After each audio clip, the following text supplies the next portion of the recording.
गुमला जिला के चैनपुर प्रखंड के कुरुमगर थाना क्षेत्र के मड़वा जंगल में पुलिस और नक्सलियों के बीच मुठभेड़ हुई। मुठभेड़ में भाकपा माओवादी संगठन के एक नक्सली को पुलिस ने मार गिराया है। मुठभेड़ के दौरान दोनों ओर से रुक रुक कर फायरिंग होती रही। लगभग 10 घंटे मुठभेड़ चली। इस दौरान दोनों ओर से कई चक्र गोलियां चलाई गई। अंधाधुंध फायरिंग से जंगल का शांत वातावरण थर्रा उठा। वहीं क्षेत्र में दहशत फैल गई है। मिली जानकारी के अनुसार सोमवार की सुबह कोबरा बटालियन व पुलिस के जवान क्षेत्र में सर्च अभियान चला रहे थे।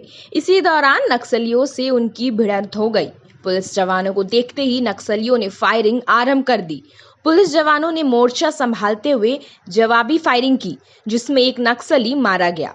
मारे गए नक्सली के शव को पुलिस ने अपने कब्जे में ले लिया है। वहीं घटनास्थल से पुलिस ने एक राइफल, पिट्ठू, चटाई, वर्दी सहित 20 आईडी बम सहित कई सामग्री बरामद की है। सूत्रों से मिली जानकारी के अनुसार भाकपा माओवादी संगठन के जोनल कमांडर बुद्धेश्वर उरांव दस्ते के साथ मरवा जंगल में होने की सूचना पुलिस को मिली थी। पुलिस सूचना पर तत्काल सर्च अभियान आरंभ किया और सुबह लगभग 7 बजे नक्सलियों और पुलिस के बीच मुठभेड़ हो गया। मुठभेड़ की घटना काफी देर तक चलती रही।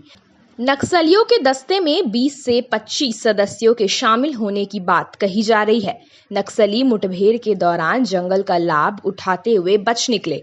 घटना के बाद एएसपी विजेंद्र मिश्रा घटनास्थल पहुंचे। एएसपी मारे गए नक्सली के शव के साथ पुलिस कर्मियों को लेकर जंगल से बाहर निकले। जंगल में नक्सलियों के लगाए बम के कारण पुलिस को फूंक फूंक कर उठानी पड़ी कदम।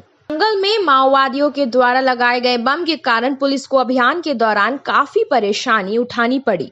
पुलिस को अपना एक एक कदम फूंक फूंक कर रखना पड़ा। वहीं कम संख्या में होने के बाद भी नक्सली पुलिस पर फायरिंग करते हुए भाग निकलने में सफल रहे, क्योंकि जंगल में लगाए गए बम की उन्हें जानकारी थी। वहीं पुलिस जंगल में पूरी एहतियात के तहत आगे बढ़ रही थी। घटनास्थल पर पड़े नक्सली का शव देखने से ऐसा प्रतीत हो रहा है कि वहां पर नक्सलियों का जमावड़ा था और वे बैठकर किसी रणनीति पर कार्य कर रहे थे, क्योंकि घटनास्थल पर चटाई सहित कई सामग्री मिले हैं जो इस ओर संकेत कर रहे हैं। दिनों से आईजी पुलिस द्वारा हमें श्री अमोल होमकर द्वारा हमें सूचना प्राप्त हो रही थी कि इस क्षेत्र में बुद्धेश्वर उरांव का जो दस्ता है वो काफ़ी सक्रिय है। उसके लगातार मूवमेंट की खबरें आ रही थी। इसी क्रम में एक अभियान चलाया जाना प्रस्तावित था, जो पिछले 2 दिन से यहाँ पे चलाया जा रहा था। और आज सुबह अभियान चलाने के क्रम में एक पुख्ता सूचना हमें एसपी गुमला के द्वारा मिली, जिसमें बताया गया है कि बुद्धेश्वर उरांव की पार्टी का वहाँ पर मूवमेंट है इस पर्टिकुलर इलाके में, मारवा गांव के पास में।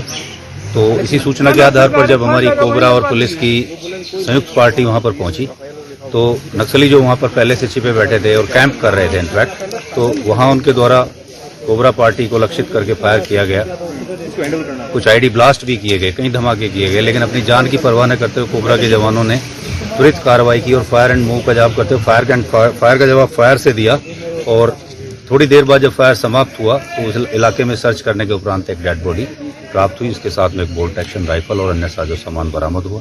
और नक्सली मारे जाने की सूचना है। और कई नक्सली इस मुठभेड़ में गंभीर रूप से घायल हैं, जिनकी तलाश में पूरे इलाके में कोबरा, जेजे और पुलिस द्वारा मिलकर संयुक्त रूप से एक अभियान चलाया जा रहा है। और इसके आगे की जानकारी वो बाद में हम दे पाएंगे। क्या ग्रुप के फायरिंग हो रही है, क्योंकि दस्ता का यहाँ से डिस्प्लेस हुआ है, तो उसका मूवमेंट यहाँ वहाँ भाग रहे हैं। तो हमारी पार्टियां चारों तरफ चूंकि घेराबंदी कर रखी हैं, तो जहाँ से भी इनके भागने का वो मिलता है जगह, तो वहाँ पे हमारी कट ऑफ को देख के भागते, जिसपे आमने सामने मुठभेड़ लगातार हो रही है, जिसका आप देख ही रहे 2-3 बार हो गया है हमारी यहाँ पे मुठभेड़ अभी तक। कितने नक्सली मारे जाने की सूचना है? अभी तो कंफर्म हुआ है, एक डेड बॉडी एक हथियार के साथ मिला है, लेकिन अभी सर्च अभियान जारी है। आप सर्च को पूरा होने के पश्चात ही इस कहने की स्थिति में होगी टोटल कितने नक्सली मारे गए हैं। उपलब्धि है 2020 में एक हमारा अच्छा इनकाउंटर हुआ था रविंदर गंजू के साथ, वहाँ पे भी हमने एक एरिया कमांडर मारा था। और ये 2021 में बहुत बढ़िया काम हुआ है, जो बुद्धेश्वर के दस्ते के साथ हमारी मुठभेड़ हुई। हालांकि पिछले हमारे 4-5 महीने के 2-3-4 मुठभेड़ हो रखी, लेकिन उपलब्धि डेड बॉडी और मतलब कि उग्रवादी का हथियार के साथ हमारे को रिकवरी नहीं हुई थी, जो इस मुठभेड़ में हमारे को एक बहुत ही अच्छी उपलब्धि है गुमला जिले के नक्सलवादी विरुद्ध अभियान के दृष्टिकोण से। गुमला से अजीत सोनी की रिपोर्ट।